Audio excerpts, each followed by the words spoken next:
प्रिय छात्रों, इस चैनल में आप सबका स्वागत है। हम लोग परीक्षा के व्यू से कुछ चैप्टर देखे थे, जैसे बायोलॉजी में सेल टिश्यू, फिजिक्स में करंट और गुरुत्वाकर्षण, केमिस्ट्री में एसिड बेस साल्ट। ये परीक्षा के लिए बहुत उपयोगी चैप्टर था। इसके साथ साथ 10 टेस्ट हो चुका, 10 टेस्ट का डिस्कशन हम लोग देखते रहेंगे और हर एक परीक्षा के लिए, वो दरोगा हो, एनटीपीसी, ग्रुप डी, सब में काम करेगा। अब हम लोग क्या करेंगे कि परीक्षा चूँकि निकट में आ रहा है, तो हर एक चैप्टर से 20-20 क्वेश्चन लेकर के उसका डिस्कशन करेंगे और डिस्कशन से पूरे चैप्टर का कंसेप्ट क्लियर होते जाएगा। ये 20 क्वेश्चन हम उठाएंगे कोई चैप्टर से, तो 20 चैप्टर से मेरा पूरा चैप्टर कवर होगा। इसलिए क्या हर एक दिन हम लोग 20-20 क्वेश्चन का डिस्कशन करेंगे। रह गया शनिवार रविवार, तो टेस्ट डिस्कशन होगा, वो जैसे पहले चल रहा है वो चलते रहेगा। तो आज से हम लोग शुरू करेंगे 20 क्वेश्चन का डिस्कशन। 20 क्वेश्चन जो इम्पोर्टेंट है, चैप्टर वाइज है, वो हम देते जाएंगे। और आज से शुरू करेंगे रक्त परिसंचरण तंत्र यानी ब्लड सर्कुलेटरी सिस्टम का 20 क्वेश्चन देखेंगे और 20 का डिस्कशन देखेंगे। पूरा वीडियो देखेंगे ताकि सब में कंसेप्ट होगा। हर एक क्वेश्चन से आपका क्वेश्चन निकलते रहेगा, जिस पर हम लोग को ध्यान देना अति आवश्यक है। किसी भी एग्ज़ाम के लिए अब तो सोचना नहीं है, साइंस बिल्कुल क्लियर रहेगा और 100% क्वेश्चन हम लोग का बनेगा। तो क्वेश्चन अब हम शुरू करते हैं क्वेश्चन नंबर 1 से।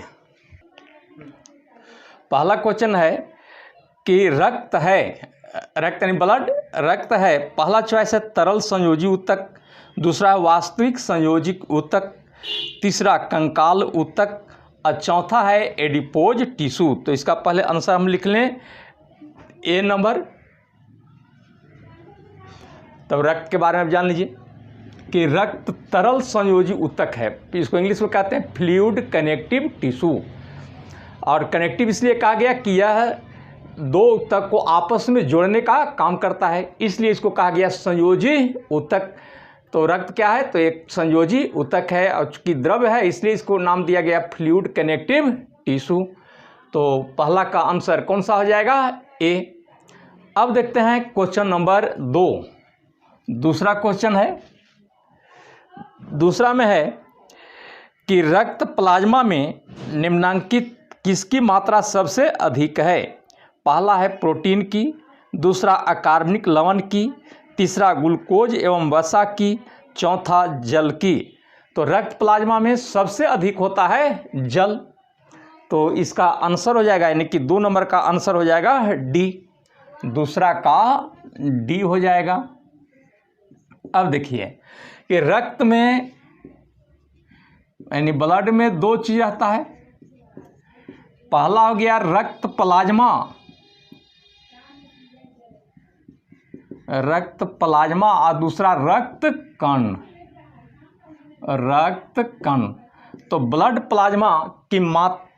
प्लाज्मा में रहता है जल 90% और 10% जो बच गया उसमें ग्लूकोज, कार्बोहाइड्रेट, खनिज लवण इत्यादि मौजूद रहते हैं। तो जल की मात्रा कितना है, 90%। सबसे अधिक क्या हो गया, जल। तो आंसर हो जाएगा इसका डी। और एक चीज़ और जान लें कि रक्त प्लाज्मा की मात्रा होता है 55%। 100 में 55 रहता है रक्त प्लाज्मा, बाकी बच गया 45। तो 45 होता है रक्त कण, जिसको कहते हैं इंग्लिश में ब्लड कार्पसल्स। ब्लड कार्पसल्स में आरबीसी, डब्ल्यूबीसी, ब्लड प्लेटलेट्स। तो क्वेश्चन नंबर हम लोग 2 देख रहे थे और अब देखेंगे क्वेश्चन नंबर 3। तीसरा क्वेश्चन है 3 नंबर क्वेश्चन। 3 में है कि सीरम कहलाता है। पहला चॉइस फाइब्रिनोजेन सहित प्लाज्मा, फाइब्रिनोजेन रहित प्लाज्मा, प्रोथ्रोम्बिन रहित प्लाज्मा और थ्रोम्बिन सहित प्लाज्मा। तो सीरम किसको कहते हैं, तो सीरम कहते हैं फाइब्रिनोजेन रहित प्लाज्मा, यानी आंसर बी।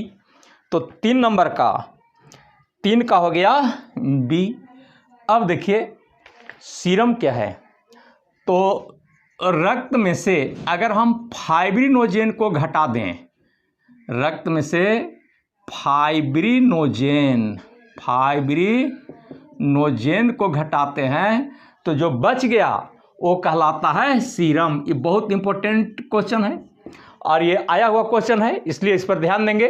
पूछे सीरम क्या है, तो ब्लड, अब ब्लड में से हम लोग फाइब्रिनोजेन को हटा लेंगे, तो फाइब्रिनोजेन को हटाने के बाद जो बचेगा वो है सीरम। जैसे कहीं कट जाता है तो कटने के बाद ब्लड जम जाता है तो ऊपर देखोगे पानी जैसा रचना, वो पानी जैसा रचना क्या है, सीरम। आई फाइब्रिनोजेन क्या है, तो यह एक प्रकार का प्रोटीन है जो रक्त के जमने में सहायक होता है। तो आंसर हम लोग देख रहे थे 3 का आंसर बी। और क्वेश्चन नंबर अब देखेंगे 4। क्वेश्चन 4 में है कि निम्नलिखित में कौन हृदय गति के दौरान हृदय और पेरिकार्डियल झिल्ली को बीच होने वाले संभावित घर्षण से बचाता है। तो आंसर पहले लिख लें सी, पेरिकार्डियल द्रव या पेरिकार्डियल फ्लूइड कहते हैं, तो 4 का सी हो जाएगा, पेरिकार्डियल फ्लूइड। अब देखिए हृदय पर एक आवरण रहता है, हृदय एक आवरण से, एक झिल्ली से घिरा होता है जिसका नाम है पेरिकार्डियम। तो हृदय और उसको ढकने वाला जो झिल्ली है, इसके बीच में एक प्रकार का द्रव्य होता है, उसका नाम है पेरिकार्डियल फ्लूइड। और यह हृदय को सुरक्षा प्रदान करता है, चोट वगैरह से, आघात से सुरक्षा देगा पेरिकार्डियल फ्लूइड। तो 4 का कौन सा आंसर हो जाएगा, सी। और क्वेश्चन नंबर अब देखेंगे 5, 5वां नंबर क्वेश्चन। 5 में है कि मैमेलिया वर्ग के जंतुओं के हृदय में कितना वेश्म होते हैं, वेश्म माने चैम्बर। तो मैमेलिया माने स्तनधारी, तो स्तनधारी के हृदय में 4 चैम्बर, तो आंसर हो जाएगा डी।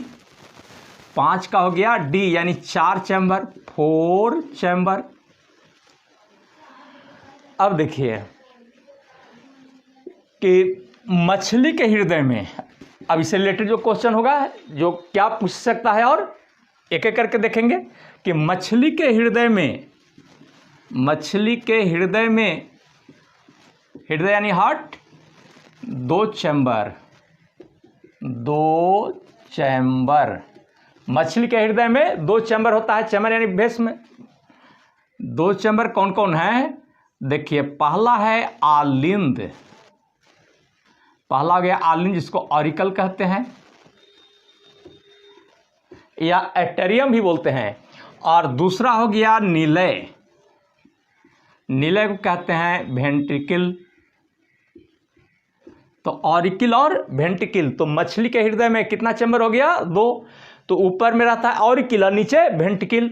याद रखने के लिए कि अ से ऊपर, अ से आलिंद, और न से नीचे, और न से निलय। इंग्लिश में याद रखते हैं तो इंग्लिश में अल्फ़ाबेटिकल में पहले ए आता है, तो ऑरिकल ऊपर, अब वेंट्रिकल नीचे हो गया, पहले ए तभी भी आएगा, इसलिए ऑरिकल ऊपर वेंट्रिकल नीचे। याद रखने का भी तरीका हम लोग जानेंगे। तो मछली के हृदय में कितना चैम्बर हो गया, 2। अब देखते हैं एम्फीबिया माने उभयचर, उभयचर यानी एम्फीबिया। उभयचर में आता है जैसे मेढक, टोड, ये हो गया उभयचर। और सरीसृप, सरीसृप कहते हैं रेप्टाइल इंग्लिश में। और सरीसृप में आते हैं छिपकली, सांप, गिरगिट इत्यादि। तो सरीसृप और उभयचर में हृदय चैम्बर 3 होता है, हार्ट चैम्बर 3 होता है।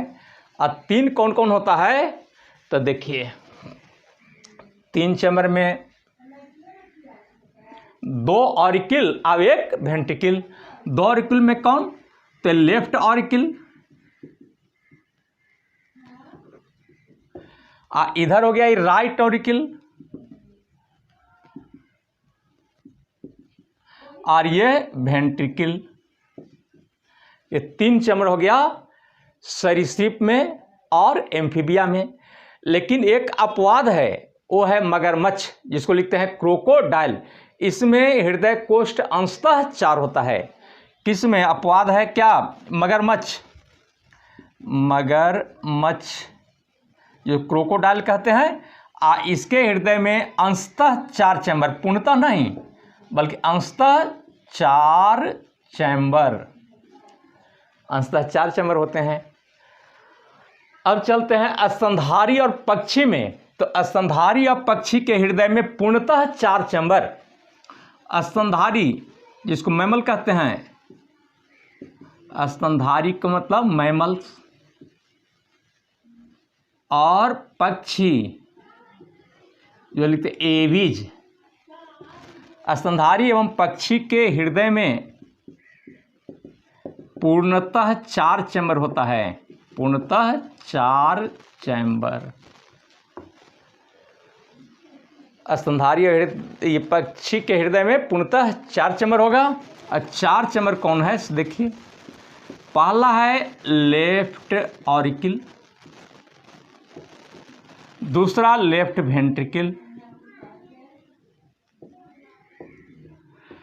राइट ऑरिकल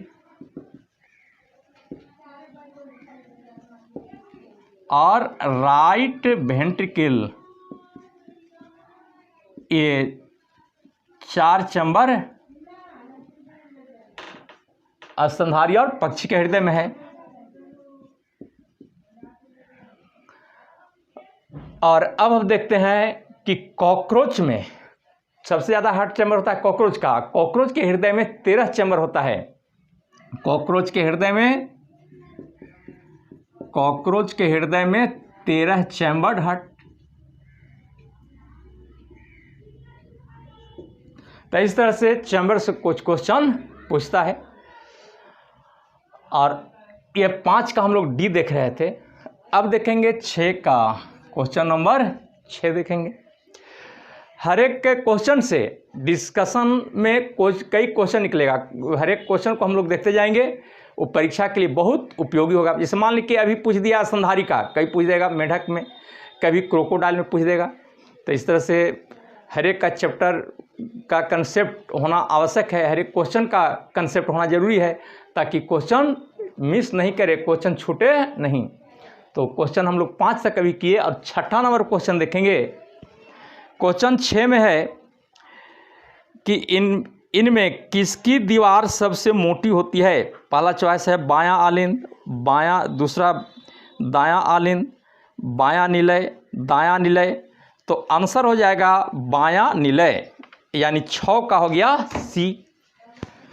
अब देखिए मनुष्य के हृदय में अभी देखें कि 4 चैम्बर होता है। पूरा स्तनधारी के हृदय में 4 चैम्बर है। तो मनुष्य क्या है? स्तनधारी। स्तनधारी कैसे जानेंगे? तो बाहरी कान से, जिसका बाहरी कान हो स्तनधारी है ना। हाथी, घोड़ा, बैल, आदमी, कुत्ता, बिल्ली सब क्या है? स्तनधारी हैं। तो स्तनधारी के हृदय में कितने चैम्बर हार्ट? 4 chamber heart. तो 4 चैम्बर। तो नीचे जो होता है वो निलय, ऊपर में ऑरिकल। तो ये हो गया लेफ्ट ऑरिकल, लेफ्ट ऑरिकल और लेफ्ट वेंट्रिकल, राइट ऑरिकल और right ventricle. Left auricle, left ventricle, right auricle, right ventricle, 4 chamber है, जिसमें वेंट्रिकल का दीवार मोटा होता है।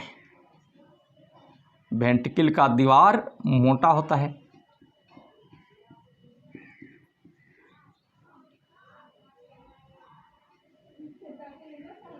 और इसमें भी जैसे 2 वेंट्रिकल है, लेफ्ट वेंट्रिकल और राइट वेंट्रिकल। तो इसमें लेफ्ट वेंट्रिकल की दीवार मोटी होती है, माने राइट वेंट्रिकल की अपेक्षा लेफ्ट वेंट्रिकल की दीवार मोटी होती है। ऑरिकल की दीवार वेंट्रिकल की अपेक्षा पतली होती है। तो 7 नंबर क्वेश्चन देखते हैं कि त्रिदली कपाट कहाँ अवस्थित होता है। दायां आलिंद नीले छिद्र पर, बायां आलिंद नीले छिद्र पर, फुफ्फुस चाप पर, दाईं और बाईं फुफ्फुस धमनी पर। तो त्रिदली कपाट कहाँ मिलता है? तो आंसर हो जाएगा दायां आलिंद निलय छिद्र पर, यानी ए, 7 का ए। अब देखिए ये त्रिदली कपाट क्या होता है।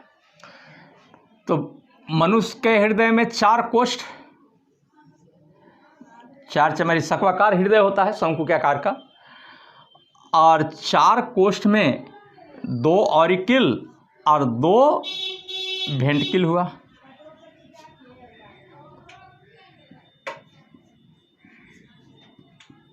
दो ऑरिकिल और 2 वेंट्रिकल, ऊपर में left auricle, left ventricle, right auricle और राइट वेंट्रिकल। देखिए त्रिवलनी को कहते हैं इंग्लिश में ट्राइकुस्पिड वाल्व। तो राइट ऑरिकिल जिसको हिंदी में कहते हैं दायां आलिंद, दायां आलिंद और दायां निलय, माने राइट ऑरिकिल और राइट वेंट्रिकल के बीच में एक वाल्व होता है ना। तो ये वाल्व का नाम है त्रिवलनी कपाट या ट्राइकुस्पिड वाल्व। हिंदी में इंग्लिश में कहते हैं ट्राइकुस्पिड वाल्व। कहाँ रहता है? तो राइट ऑरिकिल और राइट वेंट्रिकल के बीच में। तो ये त्रिवलनी कपाट इसको हिंदी में कहते हैं, यही है त्रिवलनी, त्रिवलनी कपाट। इंग्लिश में कहते हैं ट्राइकुस्पिड वाल्व, ट्राइकुस्पिड वाल्व। तो ट्राइकुस्पिड वाल्व कहाँ पाया जाता है? तो राइट ऑरिकिल और राइट वेंट्रिकल के बीच में। एक और वेंट्रिकल एक और कपाट होता है जो कहते हैं वाल्व, वो लेफ्ट ऑरिकिल और लेफ्ट वेंट्रिकल के बीच में। तो यहाँ आता है द्विवलनी कपाट, इसको कहते हैं द्विवलनी कपाट। इंग्लिश में कहते हैं बाइकुस्पिड वाल्व, बाइकुस्पिड वाल्व या मिट्रल वाल्व भी इसको कहते हैं, या मिट्रल वाल्व। द्विवलनी कपाट हो गया। एक वाल्व होता है पल्मोनरी आर्क में, यहाँ पर होता है, और एक होता है एरोटा में, सेमिलुनर वाल्व कहा जाता है। तो इस तरह से देखें तो मनुष्य के हृदय में कितने वाल्व हो गए? 4 वाल्व, ट्राइकुस्पिड, द्विवलनी कपाट, और एक पल्मोनरी आर्च के पास और एक एरोटा के पास। तो ये 2 और ये 2 4 वाल्व। तो पूछ देता है कभी कि मनुष्य के हृदय में कितने वाल्व होते हैं? तो हमारा आंसर हो जाएगा 4। मनुष्य के हृदय में कितने कोष्ठ हैं? तो हो जाएगा 4। तो ये हम लोग वाल्व का देख रहे थे संख्या, लेकिन वाल्व का काम क्या है ये जान लीजिए। वाल्व का काम है कि ब्लड को जिसे राइट ऑरिकिल से वेंट्रिकल में आने देगा, लेकिन वेंट्रिकल से फिर रिवर्स नहीं होने देगा। अर्थात ये यूनिडायरेक्शन होता है, एक डायरेक्शन में काम करेगा, एक डायरेक्शन ब्लड को आने देगा, लेकिन इसको रिवर्स नहीं होने देगा, फिर पीछे लौटने नहीं देगा। ये होगा वाल्व का कार्य। तो 7 नंबर का हम क्वेश्चन देख रहे थे, और अब देखेंगे क्वेश्चन नंबर 8। क्वेश्चन नंबर 8, 8वां क्वेश्चन में क्या है? 8 में है कि अग्र महाशिरा तथा पश्च महाशिरा कहाँ खुलती है?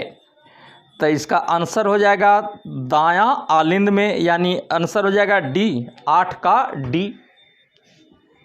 देखिए जैसे ये हार्ट है, हृदय, तो हृदय में हम लोग कितना कोष्ठ दिखाए? 4। तो ये right auricle, sorry left auricle हो गया, लेफ्ट वेंट्रिकल, राइट ऑरिकिल और राइट वेंट्रिकल। तो अग्र महाशिरा और पश्च महाशिरा, अग्र महाशिरा को कहा जाता है प्री कैवेल। तो 2 प्री कैवेल और एक पोस्ट कैवेल। अग्र महाशिरा होता है प्री कैवेल कि बॉडी के ऊपरी भाग से ब्लड को लाएगा हृदय के कहाँ? राइट ऑरिकिल में। तो शरीर से रक्त हृदय में सबसे पहले आता है राइट ऑरिकिल में। भी पूछता है क्वेश्चन कि शरीर से रक्त हृदय के किस भाग में पहले पहुंचता है? तो पहले पहुंचता है राइट ऑरिकिल में। तो तो 2 अग्र महाशिरा, इंग्लिश में क्या कहेंगे, प्री कैवल, एक पश्च महाशिरा। पश्च महाशिरा का मतलब कि पैर वगैरह से जो हुआ, निचला पार्ट से जो ब्लड हुआ उसको हृदय तक लाने के लिए पोस्ट कैवल होता है, पश्च महाशिरा। और ये 2 अग्र महाशिरा, एक पश्च महाशिरा, तीनों खुलता है राइट ऑरिकल में। यहाँ से देखते हैं पश्च महाशिरा, लेकिन ये इसमें नहीं खुलेगा बल्कि नीचे से जा करके राइट ऑरिकल में ही खुलेगा। तो अग्र महाशिरा 2 और पश्च महाशिरा 1, तो टोटल हो गया 3। तीनों महाशिरा जो होगा सर्वप्रथम राइट ऑरिकल में खुलेगा और अशुद्ध रक्त को शरीर से लाएगा राइट ऑरिकल में। तो राइट ऑरिकल में कैसा ब्लड हो गया, अशुद्ध रक्त रह गया। तो आंसर हम लोग 8 का डी देख रहे थे। और अब देखेंगे क्वेश्चन नंबर 9। 9 नंबर में देखिए,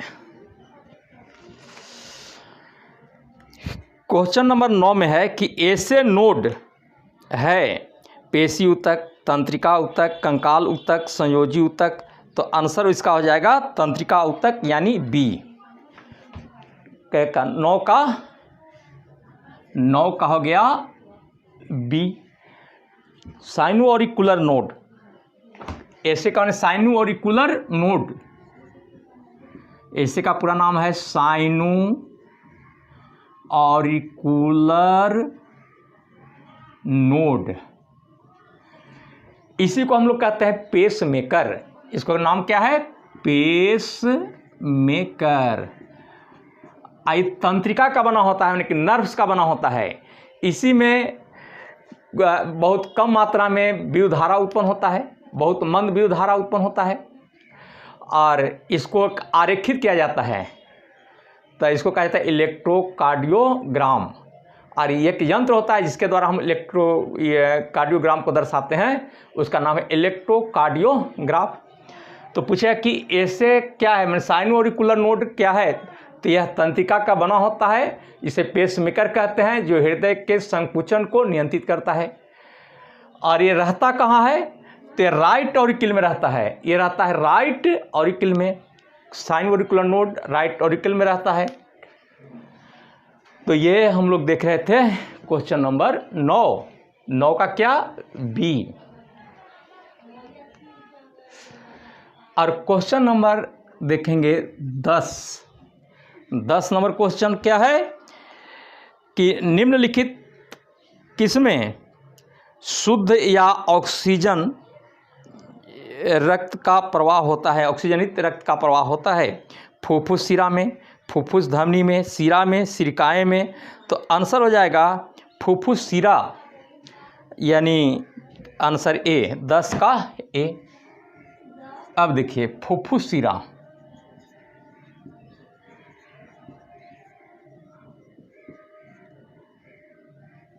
इसको इंग्लिश में कहते हैं पल्मोनरी वेन, पल्मोनरी वेन। देखिए शिरा में से अशुद्ध रक्त होता है और धमनी में शुद्ध रक्त होता है, लेकिन अपवाद है कि फुफ्फुसीय शिरा है लेकिन इसमें शुद्ध रक्त होता है, और फुफ्फुसीय धमनी रहते हुए भी उसमें अशुद्ध रक्त होता है। तो ये फुफ्फुसीय शिरा कहाँ से निकलता है, कहाँ जाता है, थोड़ा सा दिखा दें फिगर से मान कि ये हृदय हुआ, तो हृदय में कितने कोष्ठ, 4। A right auricle, right ventricle, left auricle और लेफ्ट वेंट्रिकल। राइट वेंट्रिकल से एक शिरा निकलता है जो कि जाता है कहाँ, लंग्स में। ये फेफड़ा है, ये होगा फेफड़ा यानी लंग। कहाँ से जाता है, तो राइट वेंट्रिकल से, मतलब दायां निलय से जाता है और ये पहुंचाता है कहाँ, अशुद्ध रक्त को फेफड़ा में। तो इसका नाम है पल्मोनरी आर्टरी, फुफ्फुसीय धमनी कहते हैं इसको। तो राइट वेंट्रिकल से एक नली निकलती है जो जाती है कहाँ, फेफड़ा में, उसका नाम है फुफ्फुसीय धमनी, इंग्लिश में कहते हैं पल्मोनरी आर्टरी, पल्मोनरी आर्टरी कहते हैं। और शुद्ध जो रक्त होगा फेफड़ा में जाता है, ब्लड शुद्ध होने के लिए। शुद्ध का माने क्या, ऑक्सीजन से संयोग के लिए। जहाँ ब्लड ऑक्सीजन से संयोग किया तो हो गया शुद्ध। तो रक्त शुद्ध कहाँ होता है, यहाँ से भी क्वेश्चन आता है कि रक्त शुद्ध कहाँ होता है, तो फेफड़ा में। तो फेफड़ा में रक्त ऑक्सीजन को बाइंड करता है, रक्त शुद्ध हो गया। और शुद्ध रक्त आ जाता है एक वेन के द्वारा, कहाँ, लेफ्ट ऑरिकल में। तो लेफ्ट ऑरिकल में शुद्ध रक्त रहता है, लेफ्ट वेंट्रिकल में शुद्ध रक्त, माने लेफ्ट साइड शुद्ध और राइट में अशुद्ध। तो ये जो आप देखते हैं नली, इसका नाम है पल्मोनरी वेन। पल्मोनरी वेन जो कहते हैं फुफ्फुसीय सीरा, फुफ्फुसीय सीरा कहते हैं। तो फुफ्फुसीय सीरा क्या किया कि शुद्ध रक्त को फेफड़ा से लेफ्ट ऑरिकल में, मतलब बायां आलिंद में पहुंचाता है।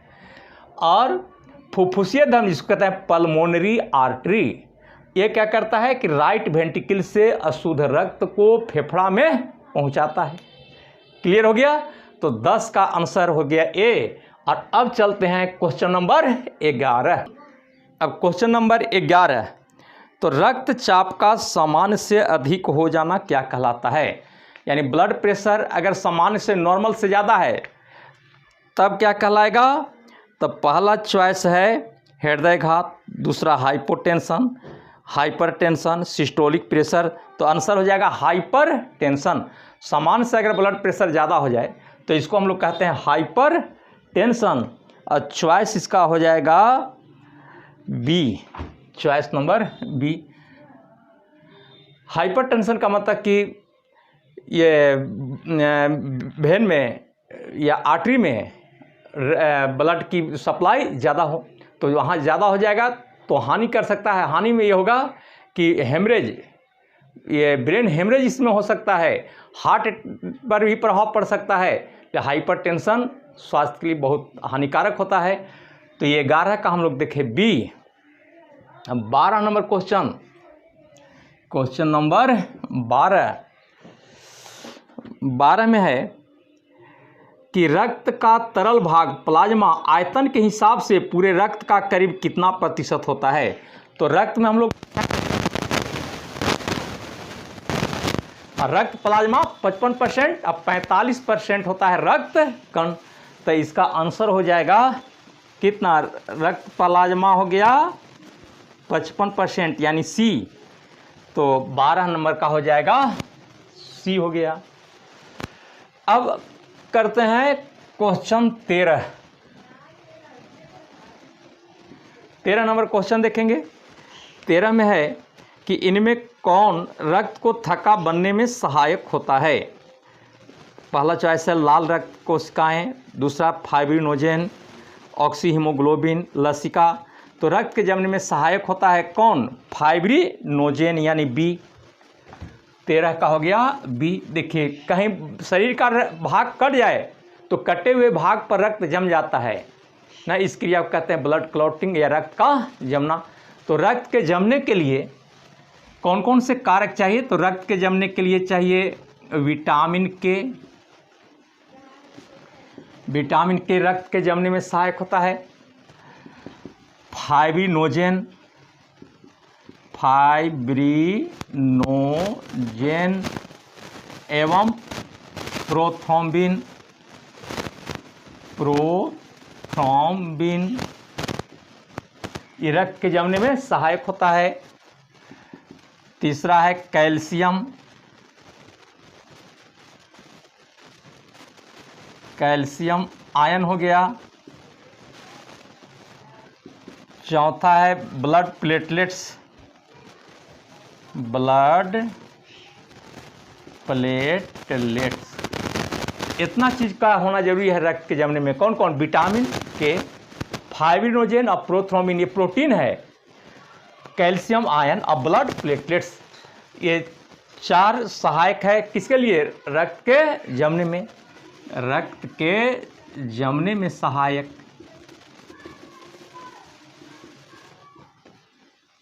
तो 13 का हो गया आंसर कौन सा, ए, सॉरी बी। आंसर हो गया बी। अब आते हैं क्वेश्चन नंबर 14। 13 का हम लोग देखें। अब 14 में है कि इनमें किसके कारण रक्त लाल होता है, तो हो जाएगा आंसर हीमोग्लोबिन ए। 14 का ए यानी हीमोग्लोबिन। हीमोग्लोबिन, देखिए हीमोग्लोबिन एक प्रकार का प्रोटीन है और इसमें क्या रहता है, ग्लोबिन प्रोटीन। ग्लोबिन क्या है, प्रोटीन। और हिम में क्या रहता है, आयरन। तो प्रोटीन और आयरन मिलकर के बनता है हीमोग्लोबिन, जो ऑक्सीजन को बाइंड करता है ना। ऑक्सीजन बाइंड किया बन के ब्लड शुद्ध हो जाता है। और ये हीम की मात्रा है 4% और 96% रहता है ग्लोबिन। हिम में आयरन जो रहता है वो फेरस आयन के रूप में रहता है। ये क्वेश्चन पूछता है कि हीमोग्लोबिन में आयरन किस रूप में रहता है, तो आपका आंसर हो जाएगा फेरस आयन के रूप में। तो 14 का आंसर हम लोग ये देखें। और 15 नंबर क्वेश्चन, 15 में क्वेश्चन क्या है, 15 में कि ऑक्सीजन का वाहक कहलाता है, तो ऑक्सीजन का वाहक क्या हो जाएगा, हीमोग्लोबिन। तो 15 का हो जाएगा डी। हीमोग्लोबिन क्या करता है, ऑक्सीजन को बाइंड करता है और ऑक्सीजन को बांध करके कोशिका के माने सेल के विभिन्न भागों में पहुंचाता है। शरीर में कोशिकाएं होती है, हर एक कोशिका में ग्लूकोज होता है और ग्लूकोज ऑक्सीजन की उपस्थिति में टूटता है। तो हर एक कोशिका में ऑक्सीजन को पहुंचाना किसका काम होगा, हीमोग्लोबिन का। हीमोग्लोबिन रहता है कहाँ, आरबीसी में, रेड ब्लड कार्पसल्स में। तो 15 का भी हम आंसर देखें डी। और अब आएंगे हम लोग 16 में, क्वेश्चन नंबर 16। 16 में क्या है कि फुफ्फुस चाप निम्नलिखित में कहाँ से निकलता है। फुफ्फुस चाप मैंने पल्मोनरी आर्क बोलते हैं, कहाँ से निकलता है, तो इसका आंसर हो जाएगा दायां निलय। दायां निलय का मतलब कि चॉइस हो जाएगा आपको बी, चॉइस बी दायां निलय से।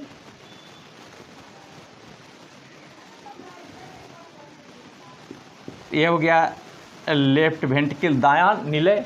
दायां निलय से फुफ्फुस चाप निकलता है जो फेफड़ा में पहुंचता है। यही बात हम लोग किए थे फुफ्फुस चाप का, पल्मोनरी जो आर्टरी हम लोग लिख रहे थे। तो फुफ्फुस चाप कहाँ से निकला, राइट वेंट्रिकल से। तो इस 16 का हो गया बी। और अब आते हैं क्वेश्चन नंबर 17। 17 में क्या है क्वेश्चन,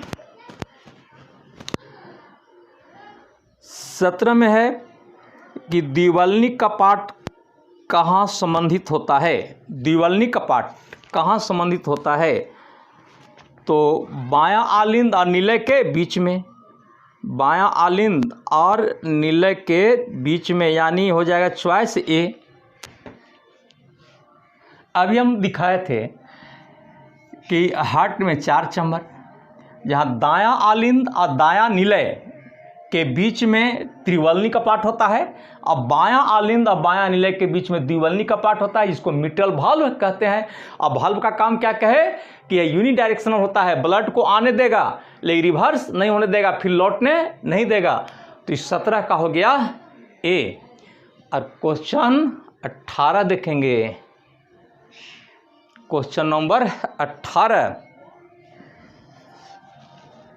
महाधमनी चाप इसे कहाँ से निकलता है, तो महाधमनी चाप कहाँ से निकलता है, तो बायां निलय, आंसर हो जाएगा डी। महाधमनी चाप निकलता है लेफ्ट वेंट्रिकल से और यही महाधमनी चाप फिर आर्टरी में बदल जाता है और शुद्ध रक्त को लेफ्ट वेंट्रिकल से शरीर के विभिन्न भागों में पहुंचाने का कार्य करता है। तो 18 का हो गया डी। और क्वेश्चन नंबर 19 कि एक स्वस्थ व्यक्ति का सामान्य स्थिति में रक्तचाप कितना होता है, तो इसका आंसर हो जाएगा बी, यानी 120/80। तो 19 का हो गया बी, 19 का बी 120/80।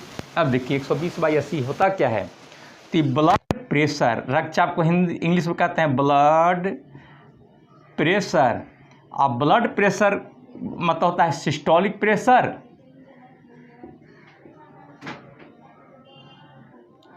Bye diastolic pressure. जब नीले में वेंट्रिकल सिकुड़ेगा तो उसको कहेंगे हम लोग सिस्टोलिक, सिकुड़ेगा तो उस समय जो प्रेशर पड़ेगा वो कहलाएगा सिस्टोलिक प्रेशर। तो सिस्टोलिक प्रेशर में रक्त पर दाब ज़्यादा रहेगा, और डायस्टोलिक प्रेशर का मतलब हुआ कि जब नीले फैलता है तो वैसी स्थिति में ब्लड का जो प्रेशर पड़ेगा धमनी में उसका नाम है डायस्टोलिक प्रेशर।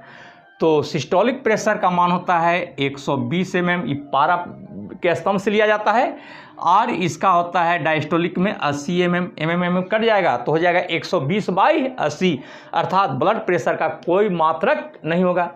अब ब्लड प्रेशर को मापने के लिए एक यंत्र होता है जिसका नाम है स्फिग्मोमैनोमीटर। किस यंत्र से मापेंगे ब्लड प्रेशर को? तो स्फिग्मोमैनोमीटर, हिंदी में भी यही लिखते हैं स्फिग्मोमैनोमीटर, इससे रक्तचाप मापते हैं। एक होता है स्टेथोस्कोप, वो हृदय का धड़कन मापने के लिए आता है, जिसको हम लोग सामान्य बोलचाल में आला कहते हैं। वो परावर्तन के सिद्धांत पर कार्य करता है, तो हृदय का धड़कन मापेगा, ये मापेगा ब्लड प्रेशर, जिसका नाम क्या है? स्फिग्मोमैनोमीटर। 19 क्वेश्चन हुआ, और लास्ट 20वां क्वेश्चन देखते हैं। 20 में है कि प्रोटीन तथा एमिनो अम्ल के विखंडन के फलस्वरूप क्या बनता है? पहला चॉइस अमोनिया, दूसरा यूरिया, तीसरा यूरिक अम्ल, चौथा सभी। तो प्रोटीन या अमीनो एसिड टूटेगा तो यूरिया, अमोनिया, यूरिक एसिड है, तो आंसर हो जाएगा इसका डी। तो इस तरह से हम 20 क्वेश्चन ब्लड सर्कुलेटरी सिस्टम से देख रहे थे। इसी प्रकार फिर अगले चैप्टर में 20 क्वेश्चन लेंगे, तो मेन चैप्टर से 20 क्वेश्चन ले करके पूरा चैप्टर का कंसेप्ट हम लोग लेते जाएंगे, जिसमें कि परीक्षा में कोई भी क्वेश्चन बाहर नहीं हो पाएगा। वो दरोगा के दें, NTPC हो, ग्रुप डी हो, या कोई भी जनरल परीक्षा हो, सब में हम लोग को काम देगा। और इसको क्रमबद्ध बढ़िया से पूरा वीडियो देखेंगे ताकि ज़्यादा से ज़्यादा कंसेप्ट मिलेगा, और कंसेप्ट ही आगे हम लोग को काम देगा। तो फिर हम लोग अगला दिन पाचन तंत्र से क्वेश्चन उठाएंगे, उसके बाद फिर फिजिक्स से क्वेश्चन ले लेंगे, केमिस्ट्री से ले लेंगे। तो हर एक चैप्टर को हम लोग क्वेश्चन के माध्यम से परीक्षा तक हम क्लियर कर देंगे। तो फिर आगे हम लोग मिलेंगे पाचन तंत्र से। धन्यवाद, थैंक यू।